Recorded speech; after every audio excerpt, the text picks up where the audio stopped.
আমার ক্লাসে সবাইকে স্বাগত। আজ আমরা ক্লাস 4 এর বাটারফ্লাইয়ের পেজ নাম্বার 31 এর টাস্কগুলো করব। এখানে প্রথমেই দেখো, read the following sentences. Lipi is a little girl, she is 9 now. Lipi ছোট্ট মেয়ে, তার বয়স এখন 9 বছর। Next, Lipi's father makes masks of various kinds.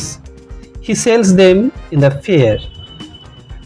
লিপির বাবা বিভিন্ন রকমের মুখোশ তৈরি করেন, সে সেগুলোকে মেলায় বিক্রি করে। নেক্সট দেখো, every year a big fair is held in the village. It is going on right now. প্রত্যেক বছর একটি বড় মেলা তাদের গ্রামে হয়, সেটি এখন চলছে। এখানে দেখো 3টি শব্দ আছে যেগুলো নীল কালিতে লেখা। এখানে নোট দেওয়া হয়েছে, note that in the first pair of sentences Lipi is a proper noun. এখানে যে দুটো সেন্টেন্স আছে প্রথমেই, সেখানে লিপি হলো proper noun. The word she is use to refer to Lipi, so she replaces Lipi.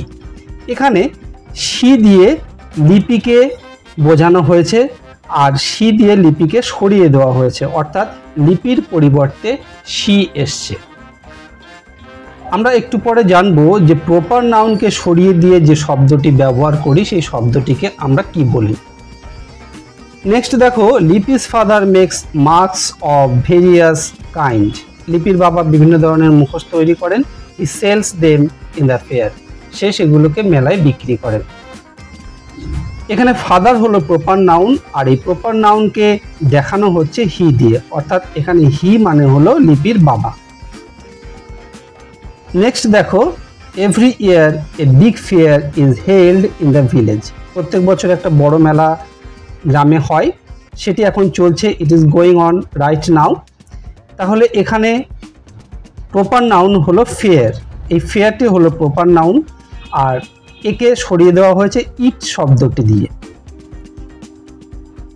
এখানে দেখো বলা হয়েছে the word it is use to refer to the fair. এখানে মেলা বোঝানোর জন্য ইট শব্দটি ব্যবহার করা হয়েছে, সো ইট রিপ্লেসেস ফেয়ার। সেই জন্য ইট এই ফেয়ারটাকে সরিয়ে দিয়ে বসেছে।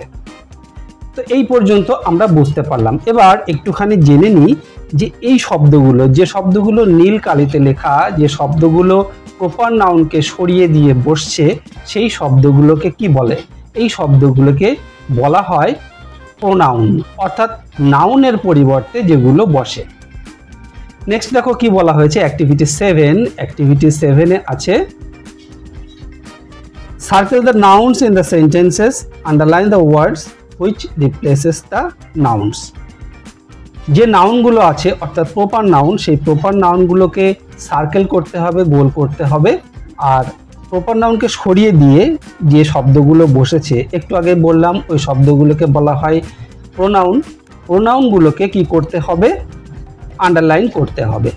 তাহলে প্রথমেই দেখো 1 নম্বরে, Lipi looks around the fair, she sees the huge merry go round. এখানে লিপি হলো প্রপার নাউন, লিপিকে আমরা সার্কেল করি। আর এখানে শি ব্যবহার করা হয়েছে লিপিকে বোঝানোর জন্য, শি দিয়ে লিপিকে সরিয়ে দেওয়া হয়েছে, অর্থাৎ শি রিপ্লেসেস লিপি। তাহলে শিটা হলো প্রোনাউন। এখানে ভুল হলো, এটা আমরা আন্ডারলাইন করব, এটাকে সার্কেল করব না, প্রোনাউনগুলোকে আন্ডারলাইন করতে বলেছে। নেক্সট দেখো 2 দাগে, লিটল লিপি has never been to a fair, so she is very excited today. এখানে একই লিপি হলো প্রপার নাউন, একে আমরা সার্কেল করলাম। আর এখানে লিপির পরিবর্তে ব্যবহার করা হয়েছে শি, শি হলো প্রোনাউন, একে আমরা আন্ডারলাইন করলাম। নেক্সট দেখো 3 দাগে, Sujoy is Lipi's classmate, he buys a mask. Sujoy লিপির ক্লাসের বন্ধু, সে একটি মুখোশ কিনেছে। তাহলে এখানে সুজয় প্রপার নাউন, সুজয়কে আমরা সার্কেল করলাম। আর সুজয়ের পরিবর্তে ব্যবহার করা হয়েছে হি, হি সুজয়কে সরিয়ে দিয়ে বসেছে, এটি হলো প্রোনাউন। সেজন্য এটিকে আমরা আন্ডারলাইন করলাম। নেক্সট 4 দাগে, Lipi's father বাইজ her a doll, it is made of burned clay. লিপির বাবা তাকে একটা পুতুল কিনে দিল, সেই পুতুলটি পোড়া মাটির তৈরি।